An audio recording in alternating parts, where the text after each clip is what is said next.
Hali gani mpenzi mtazamaji wa Fadeco Online Media, nikukaribisha katika makala hii fupi inayohusiana na ugonjwa wa Ebola. Anayekusomea makala hii si mwingine bali ni mimi Omari Tibalila Swaibu. Nachokuomba tu kabla ya yote ni kuweza kusubscribe, usisite kucomment, kushare pamoja na kulike ili uwe wa kwanza kupata update zote. Karibu na tuwe sote. Ugonjwa wa Ebola ni ugonjwa hatari unaosababishwa na virusi vya Ebola, yani Ebola virus disease ama EVD, ambapo ugonjwa huu unaathiri binadamu na baadhi ya wanyama hususan nyani na sokwe. Ebola ni miongoni mwa magonjwa ya kuambukiza yenye kiwango kikubwa cha vifo ikiwa hautatambuliwa na kutibiwa mapema. Ugonjwa huu ulitambuliwa kwa mara ya kwanza mnamo mwaka 1976 karibu na mto Ebola katika eneo ambalo sasa ni sehemu ya DRC Congo, na ndipo ulipata jina lake la Ebola. Tangu kugundulika kwake, ugonjwa huu umesababisha milipuko mbalimbali katika nchi za Afrika na kusababisha vifo vya maelfu ya watu pamoja na madhara makubwa ya kijamii na kiuchumi, ambapo Ebola imeendelea kuwa tishio kwa afya ya umma duniani kutokana na uwezo wake wa kuenea kwa haraka na kusababisha vifo vingi. Je, tukihitaji kujua ugonjwa wa Ebola kiundani, tutaujua kinamna gani? Maana halisi ya ugonjwa wa Ebola ni kwamba ni ugonjwa wa virusi unaosababisha homa kali ya kuvuja damu, yani viral hemorrhagic fever, ambapo virusi vya Ebola huingia mwilini na kushambulia mfumo wa kinga pamoja na viungo mbalimbali vya mwili. Hali hii inasababisha mgonjwa kupata homa kali, udhaifu mkubwa wa mwili, kutapika, kuharisha na wakati mwingine kutoka damu sehemu mbalimbali za mwili.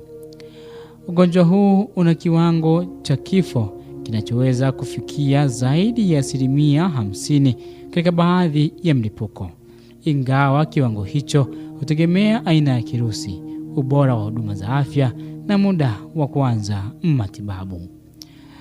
Je, tukielekea katika chanzo cha ugonjwa wa Ebola ni nini? Virusi vya Ebola vinaaminika kuwa vinahifadhiwa kwa asili katika popo wa matunda. Wanyama hawa wanaweza kubeba virusi bila kuonyesha dalili za ugonjwa, ambapo binadamu wanaweza kupata maambukizi baada ya kugusana na wanyama walioambukizwa kama vile popo, sokwe, nyani, swara wa polini na wanyama wengine wa mituni. Baada ya mtu kuambukizwa, ugonjwa huu unaweza kuenea kutoka kwa mtu mmoja kwenda kwa mtu mwingine kiurahisi zaidi.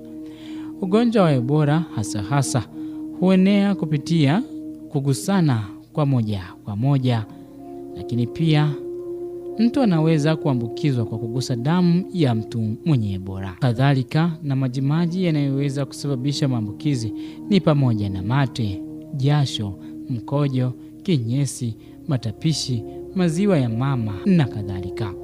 Vifaa vilivyochafuliwa, yani sindano, gloves, nguo au vifaa vingine vilivyotumikwa kwa mgonjwa vinaweza kueneza maambukizi. Mazishi yasiyo salama, ambapo miili ya watu waliokufa kutokana na Ebola bado hubeba virusi, ambapo kugusa mwili wa marehemu bila tahadhari kunaweza kusababisha maambukizi. Dalili za ugonjwa wa Ebola huanza kuonekana kati ya siku 2 hadi 21 baada ya mtu kuambukizwa.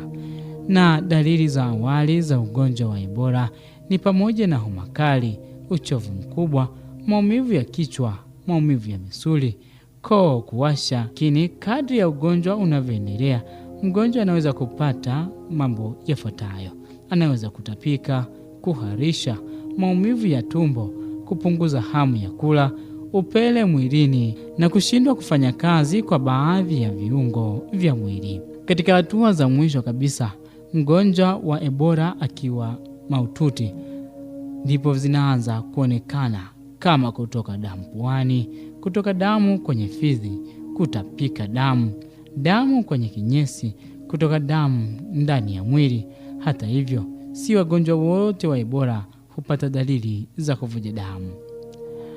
Madaktari hutumia vipimo maalum vya maabara kuthibitisha ugonjwa wa Ebola, ambapo vipimo hivyo husaidia kutofautisha Ebola na magonjwa mengine yenye dalili zinazofanana kama malaria, homa ya matumbo, kipindupindu, homa ya manjano, COVID-19 pamoja na dengue. Vipimo vya maabara ni muhimu kwa sababu dalili za Ebola zinaweza kufanana na magonjwa mengine mengi. Matibabu ya Ebola kwa sasa ni kwamba hakuna tiba rahisi ya kuondoa virusi mara moja mwilini, lakini wagonjwa wanaweza kupata matibabu ya kusaidia mwili kupambana na ugonjwa, ambapo matibabu hayo ni pamoja na kuongezewa maji mwilini, kupewa dawa za kupunguza homa, kudhibiti maumivu, kupewa oksijeni inapohitajika, lakini kutibu maambukizi mengine yanayoweza kujitokeza.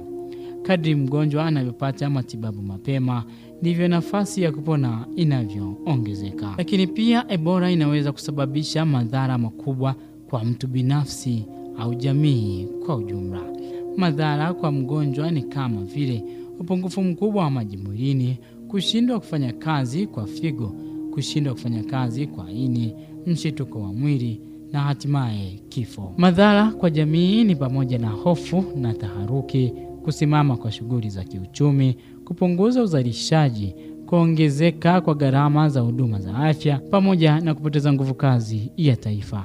Hatua zifuatazo ni hatua za kuweza kujikinga na Ebola: kunawa mikono mara kwa mara kwa maji tiririka na sabuni, kuepuka kugusa damu au majimaji ya mgonjwa, kutumia vifaa vya kujikinga wakati wa kuhudumia wagonjwa, kuepuka kula nyama ya wanyama waliokufa porini bila kuhakiki usalama wake, kuripoti mara moja wagonjwa wenye dalili zinazofanana na Ebola, kufuata taratibu salama za mazishi na kuepuka kugusana karibu na wagonjwa wanaoshukiwa kuwa na Ebola.